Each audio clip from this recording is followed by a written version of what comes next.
સ્ટુડન્ટ્સે ખૂબ સરસ સરસ નિબંધ લખ્યા છે. કોઈકે ડૉક્ટર બનવું છે, કોઈકે એન્જિનિયર બનવું છે, તો કોઈકે રાઇટર બનવું છે. પણ એક સ્ટુડન્ટનો નિબંધ મને ખૂબ જ ગમ્યો. એણે મોબાઈલ બનવું છે. હે ભગવાન, આવતા જન્મમાં મને એક માનવી નહીં પણ એક મોબાઈલ બનાવજે.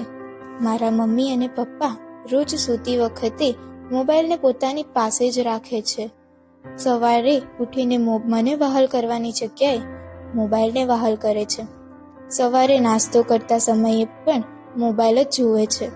દિવસના જમવાનું બનાવતા પણ મમ્મી મોબાઈલને પોતાની પાસે જ રાખે છે. હું પપ્પાની રમવા માટે રાહ જોતી હોઉં છું અને પપ્પા મોબાઈલ સાથે રમતા હોય છે.